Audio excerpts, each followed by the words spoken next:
국민의힘 대선 경선이 이제 4파전으로 압축됐습니다. 더불어민주당의 경선 일정은 모레 마무리가 됩니다.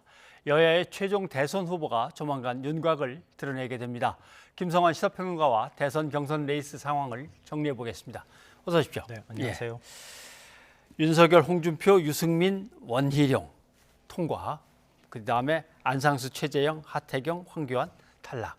자, 2차 컷오프 결과가 오늘 오전 발표됐는데 거의 뭐 그냥 예상했던 대로이긴 하죠. 아니요, 예상 아니에요? 못했습니다. 예상이 좀 빗나갔어요. 저는 예. 황교안 후보가 되지 않을까 이런 생각을 했거든요. 왜냐하면 전통적으로 당내에는 최소한 그래도 부정선거라고 생각하는 인식을 가진 당원들이 예. 일부는 존재할 거라고 생각했거든요. 근데 이번에 이제 4등 싸움은 결국 지지율 2%에서 한 4% 정도의 차이, 그 안에서 결정될 수밖에 없기 때문에 예. 굉장히 박빙이었거든요. 그러니까 예측하기가 좀 쉽지 않았는데 왜 이런 결과가 나왔을까? 이게 굉장히 의미심장한 대목인 것 같아요. 저는 새로 가입했다고 하는 26만 5천 명의 당원을 예. 당원의 선택을 조금 좀 무시했던 거 아닌가 싶어요. 그 당원이 굉장히 큰 역할을 앞으로도 할 수 있을 예. 것이다 이렇게 생각되는데요. 왜냐하면 기존 당원이 28만 명인데 굉장히 예. 보수 성향이 강합니다. 그리고 연령대도 상당히 높은 편이고요. 그런데 이번에 가입한 새로 이준석 현상 이후에 가입한 당원이 26만 5천 명 정도 되는데 권리당원이 이 가운데 23만 명입니다. 예. 그러니까 거의 기존 당원하고 큰 차이 없을 정도로 비슷하네요. 인원이 많은데 20에서 40대가 한 40%가 넘어요. 음. 그러니까 이런 당원들이 볼 때 최근에 이제 거의 마지막 토론회 때 막 뭐 거의 그 뭐랄까 좀 희화되는 모습들이 나타났지만 사주 정치부터 시작해서 상대 후보 사진 찍고 뭐 망치를 갖고 나와서 얘기한다거나 뭐 이러는 이제 모습들을 보면서 아 이렇게 4강으로 가면 안 되겠다. 그러니까 좀 그래도 토론회답게 그렇게 하는 모습을 보여야 할 필요가 있다 이런 생각을 했을 것 같고요. 예. 그런 측면에서 아마 원희룡 후보를 좀 지지하는 성향이 나타나지 않았을까 그렇게 생각합니다. 신입 당원 얘기를 하셨으니까 말인데 지금 이제 뭐 윤석열, 홍준표, 윤석열 두 후보가 아마 1위, 2위를 갖다가 서로 나눴을 거라고 생각하는데 이제 윤석열 후보 측에서는 내가 당원들을 새로 얼마나 데리고 들어왔는데 하면서 이제 당원들 지지는 자기가 많이 가져갔을 것이다. 홍준표 후보는 그중에서 젊은 당원들은 다 나한테로 오지 않았을까 이러는데 자 누가 이번에 승기를 잡았을 것 같습니까? 그러니까 발표는 저는- 사실 못하게 돼 있는 건데. 예. 그러니까 발표되지도 않았고요. 뭐 네. 온갖 설만 돌아다니고 있는 것 같아요. 뭐 이른바 정보지 형태로 많이 돌아다니고 저도 뭐 받기도 했었는데요. 예. 그러니까 그걸 좀 신뢰하기는 어려울 것 같고요. 일단 기존의 여론조사 결과라는 게 있는 거잖아요. 예. 그러니까 이번에 여론조사도 반영이 됐고 그다음에 당심도 반영이 된 거 아니겠습니까? 근데 여론조사가 70%고 당심이 이제 30% 들어간 건데요. 그러니까 그 여론조사 결과로 보자면 예. 홍준표 후보하고 윤석열 후보가 큰 차이가 없을 것 같아요. 제가 네. 볼 때. 이건 우리가 기존의 여론조사가 다 발표됐었으니까. 그러니까 상당히 홍준표 후보가 많이 따라왔을 것 같거든요. 거기에서는 변별력이 잘 안 생겼을 것 같고요. 당원에 결정하는 데 있어서 상당한 영향을 미쳤을 가능성이 있어 보이는데요. 예. 뭐 윤 후보 쪽이 주장하는 것처럼 이른바 뭐 윤석열 현상도 일부 있었기 때문에 그때 가입한 당원들의 지지도 일부 있었을 것 같지만 예. 그래도 상당수 당원, 그러니까 고령층, 전통적 지지층을 갖고 있는 이 보수층 성향이 강한 당원은 아마 윤석열 후보를 조금 더 지지했을 가능성이 있겠다 이렇게 보입니다. 예. 근데 저는 그것도 한쪽으로 확 쏠렸을 것 같지 않아요. 제가 볼 때는. 그러니까 왜냐하면 이 후보를 바라보는 민주당과 국민의힘 그 지지층이나 아니면은 지금 투표인단의 인식이 좀 차이가 있는 것 같아요. 제가 볼 때는. 예. 그러니까 민주당이 위기감이 좀 강하다고 하면 국민의힘은 불안감이 좀 강한 것 같아요. 각 후보를 바라볼 때 불안감들이 더 많은 상황이거든요. 그러니까 윤석열 후보는 좀 새로운 측면도 있고 그리고 좀 뚝심 있게 갈 것 같기도 예. 하고 그다음에 문재인 정부하고 싸웠다고 하는 이미지도 있기 때문에 지금은 그렇게 지지하는 현상이 나타나고 있지만 각 후보가 다 불안한 요인들을 갖고 있거든요. 어느 쪽 한쪽으로 확 쏠릴 것 같지는 않다는 거예요. 예. 제가 말씀드렸던 것처럼 새로 가입한 당원들도 적지 않은 영향을 미치고 있는 상황이기 때문에 일단 4강까지는 이런 구도 내에서 움직이겠지만 4강에서 진짜 1등을 누가 할 것이냐. 예. 이거는 앞으로 한 달 동안의 기간을 봐야 되지 않을까 생각합니다. 이것도 한번 짚어봤으면 하는 문제입니다. 우리가 흔히 이제 플랜 B로 생각을 했던 최재형 전 감사원장 상당히 정치 신입생 치고는 엄청나게 대대적인 환영을 받으면서 당에 입당을 했고 바로 이제 정치 행보를 막 이어갔습니다. 사실 윤석열 전 검찰총장은 그때 아직도 머뭇거리고 있을 때입니다만은 그리고 또 X 파일이 확 등장해서 위기에 처했을 텐데 최재형 전 감사원장이 이때 막 치고 올라갔는데 자 어떻게 하다가 이렇게 바로 몰락하고 말았을까 하는 거. 그다음에 하태경 의원 같은 경우도 좀 더 분발할 수 있었을 것 같은데 좀 아쉽지 않나 이런 생각도 들고요. 이 선거의 공학이라는 게 그래서 간단치가 않은 것 간단치 같아요. 않아요. 왜냐하면 예. 선거의 공학의 핵심은 국민들의 심리를 어떻게 읽는 것이냐, 욕망을 어떻게 읽을 것이냐 여기에 있다고 생각되거든요. 네.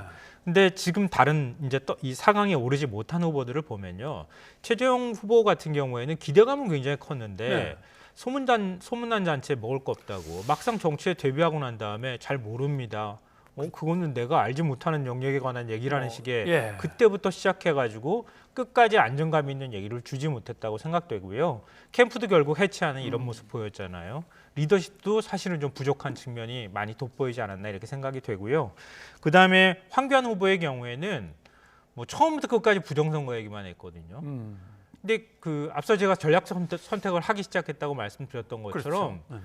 이제 국민의힘 내부에서도 보수 지지층 내부에서도 지금 뭔가의 기존 지지층하고 다른 새로운 결을 가진 지지층이 생겨나고 있는데 과거처럼 계속 극단적인 얘기만 해서는 이게 먹히겠습니까? 안 먹힌다는 걸 이번에 명백하게 보여줬다 이렇게 생각이 되고요. 사실 그렇게 가면 본 경선에 올라가서도 또 부정투표 얘기를 또 꺼내야 되는 그런 상황이 될 수도 있죠. 사실 좀 그 뭐라 그럴까 일반 국민들의 시각에서 보면 볼썽사납잖아요. 이게 왜냐하면 말씀드렸던 것처럼 한쪽에서는 뭐 사주 얘기 막 나오고 이렇게 얘기하고 그리고 다른 한쪽에서는 그 뭐 이제 부정선거 얘기를 하고 또 다른 후보는 나와가지고 부동산 얘기만 내내 하다가 망치들고 나와가지고 누구를 잡느니 안 잡느니 이 정치가 희화화되는 거잖아요. 여기에 대해서 지지층은 좀 불안감도 가지고 불만도 상당 부분 네. 가지고 있었을 것이다 이렇게 봐야 될 것 같아요. 알겠습니다. 자 이제 유승민, 그다음에 이제 원희룡이라는 후보 두 후보를 포함해서 이제 4명이란 말이죠. 그러면 뭔가 좀 본격적인 정책 대결이라든가 멋진 토론들이 벌어질 거 아닌가 하는 이제 기대도 있는데 4파전 양상 어떻게 보십니까? 그런 기대감을 많이 가지고 있을 거라고 생각해요. 예.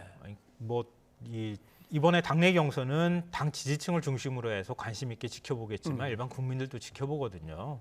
그러니까 정책을 놓고 미래를 얘기하기를 원하는 거예요. 선거의 본질은 거기에 있는 거거든요.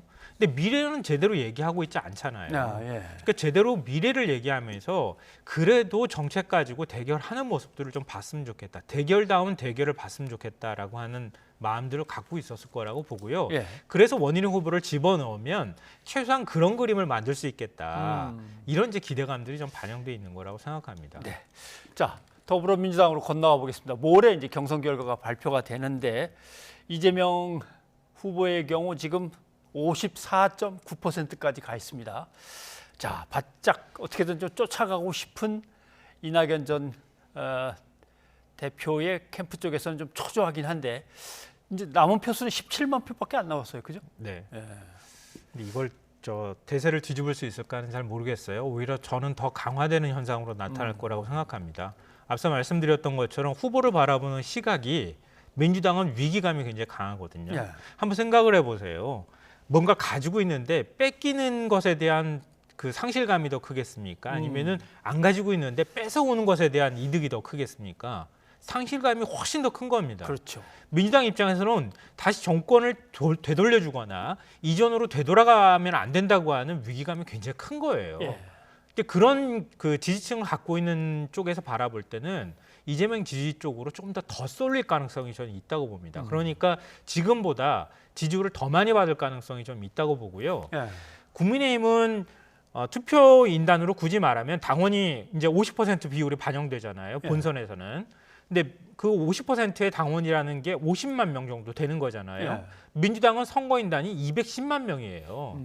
국민 여론하고 거의 비슷하게 수렴해 나간 현상들이 발생할 거라는 겁니다. 예. 그러니까 지금 여론조사 지지율 경향이 나타나는 것으로 봐도 이낙연 후보가 이재명 후보가 불안한 후보가 돼가지고 대장동 문제 때문에 흔들려서 이낙연 후보가 막 치고 올라가는 모습이 나타나면 비슷하게 수렴해서 들어가겠지만 지금 그렇지 않단 말이에요. 예. 그러니까 그런데도 불구하고 민주당 투표인단은 더 지지세가 강할 거란 말이에요. 그러니까 위기감이 더 크게 작동할 것이다. 그렇게 예. 생각됩니다. 어쨌거나 이낙연 전 대표 캠프 쪽에서는 승부수를 던질 수 있는 거는 대장동 의혹밖에 없으니까 여기에 대해서 발언들이 계속 나오는데 그중에서 서른 의원의 발언은 이제 구속된다고 치면은 하고 가정법을 쓰긴 했습니다만은 상당히 좀 여파가 큽니다. 한번 들어보시죠. 그야말로 그 막연한 상상 추측 아니겠습니까? 그렇게 본인이 확실한 근거라고 한다면은 이게 경선의 마지막 순간 아니겠습니까? 그 공개적으로 그 제시하면 될 거 아니겠습니까? 뭐 그렇게 말씀만 하면 되겠습니까? 본인 당연히 그에 대해서는 정치적 책임도 져야 될 것이고요. 조금 더 확대 해석되거나 좀 와전됐다고 생각이 들고, 그러니까 이낙연 후보가 국민의힘하고 내통했다 또는 뭐 연관돼 있다 이런 식의 이제 이미지를 우리 유권자들에게 주려고 하는 전형적인 네거티브거든요. 네. 그렇게 하면 안 되죠. 네, 와전되고 확대됐다라고 하는데 글쎄요, 아무튼 뭐 워딩은 분명히 그랬습니다만은 어떻습니까? 이미 이제 유동규라고 하는 이제 인물이 뇌물 또는 뭐 권력적인 어떤 잘못으로 인해서 구속이 됐으니까 측근 중에 측근이라고 이제 이재명 후보 쪽을 계속 몰아가는데 이게 조금이라도 더 통할지 아니면 반발만 더 커질지 어떨까요? 그러니까 지금 이제 3차 그 슈퍼위크의 선거인단 투표율이 70%가 넘어섰잖아요. 예. 이전보다 많이 높아졌거든요. 이 얘기는 이낙연 후보 지지층도 결집하고 있지만 이재명 후보 지지층도 결집하고 있다는 있다. 얘기가 드는 겁니다. 그러니까 대장동 의혹을 제기해서 과연 그 판세를 바꿀 수 있겠는가? 양쪽으로 결집하면 큰 차이가 없거든요. 더군다나 경기도가 들어가 있는 상황이기 때문에 경기도에 거주하고 있는 투표인단은 아마 지지 성향이 이재명 쪽으로 더 많이 기울어질 가능성이 있다 이렇게 보는 게 맞을 것 같고요. 저는 이낙연 후보 쪽에 이낙연 캠프 쪽의 대응이 처음부터 끝까지 굉장히 다 아쉬워요. 아마 지지자들도 그런 생각들을 많이 할 것 같은데요. 처음에는 몸집 불리고 새 불리기 한다고 해서 일단 친문 주류 세력을 막 다 품어 안으려고 하다 보니까 나중에 가서는 정권 교체가 아니라 정권 연장의 프레임에 지금 휘말려가는 뭐 이런 모습들이 나타났고요. 예. 네거티브 문제에 있어서도 네거티브 하지 말라는 요구들이 굉장히 많았는데도 불구하고 계속 네거티브 문제들을 꺼내기 시작했단 말이에요. 심지어 친일 논란까지도 나오기도 했었고요. 마지막에 대장동 문제 나왔을 때도 뭐 지난 시간에도 제가 말씀드렸던 예. 것처럼 초기에는 그래도 이재명 후보 감싸면서 민주당 당원으로서의 모습을 먼저 보여주고 나중에 가서는 그래도 좀 불안하다. 이재명 후보가 좀 얘기를 좀 해주라. 이렇게 나왔으면 훨씬 당원들이 이낙연 후보를 좀 다른 방향으로 봤을 텐데 그게 아니라 처음부터 끝까지 대장동 얘기만 지금 했단 말이에요. 예. 마지막에 구속 얘기까지 지금 하는 상황까지 나왔는데 이런 부분에 대해서는 아마 민주당 투표인단이 그렇게 썩 호감을 가졌을 것 같지 않습니다. 그런 예. 부분마다 고비고비마다 좀 대응을 잘못한 부분이 있는데요. 이제 마지막으로 남은 건 이제 원팀이 되느냐 안 되느냐의 문제인데요. 이렇게 해버리고 나면 후보만 지금 안 되는 게 문제가 아니라 지지층도 원팀으로 섞기가 좀 쉽지 않은 상황이 올 수도 예. 있거든요. 그런 부분들을 어떻게 화학적 결합으로 끌어낼 것이냐.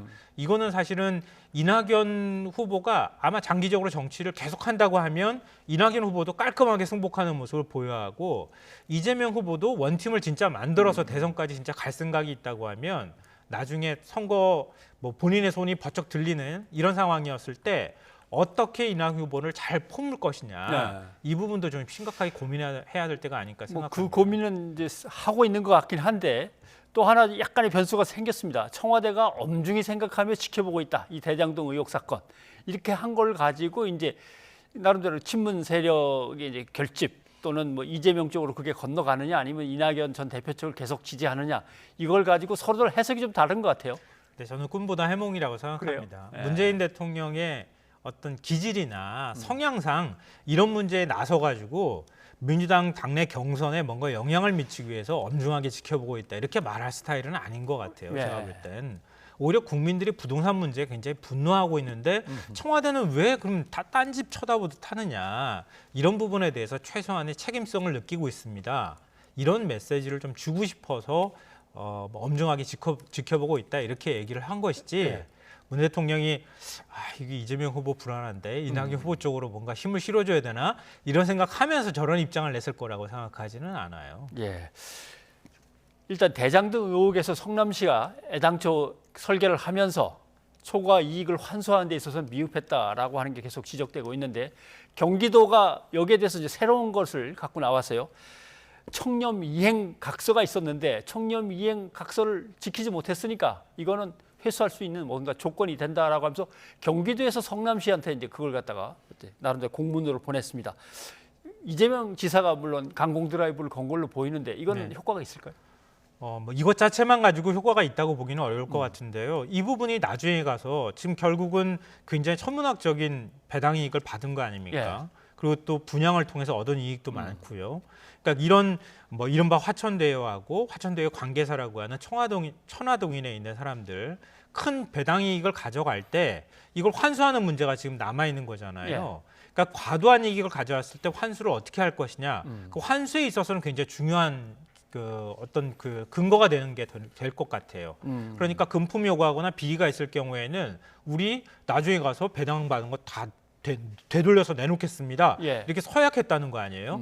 이건 나중에 가서 민사로 가거나 이렇게 할 때 아마 받을 수 있는 되돌려 받을 수 있는 근거가 될 수도 있겠다 이렇게 생각되고요. 뭐 이것 자체가 대장동 의혹을 뭐 이렇게 일순간에 국면을 전환할 만한 그런 정도는 아닐 거라고 보고요. 최대한 그러니까 이재명 지사 쪽에서는 아마 국정감사장에서 어떤 태도를 보일 것인가 이게 굉장히 중요한 문제라고 인식하고 있을 거라고 봐요. 아마 국민들도 그걸 장면을 주시하고 있을 거거든요. 그렇죠. 아마 국민의힘 의원들의 파상 공세가 예상될 때 그때 이재명 지사가 어떻게 잘 설명할 것이냐 이 대단히 중요한 장면이 되지 않을까 싶습니다. 아마 그때 잘 설명하면 수사 결과가 나오더라도 이재명 지사가 직접 돈을 취한다거나 아니면 비리가 있다거나 이런 부분이 나오지 않는 한 그 국민들이 생각하는 인식을 바꾸기는 쉽지 않을 거다. 그러니까 국감장에서 이 지사가 보이는 태도가 굉장히 중요하다. 이런 거기서 이제 청렴 이제 이 서약서가 나름대로 또 하나의 카드로 쓸 수도 있겠군요. 그렇죠. 원 땅 주인은 강제 수용되고 난 다음에 지금 손해를 봤다 이렇게 하면서 여러 가지 지금 소송이 제기되고 있는 상황이기 때문에 그런 부분에 있어서 법률적으로는 의미가 있을 수 있겠죠. 김성환 평론가 오늘 여기까지 듣겠습니다. 고맙습니다.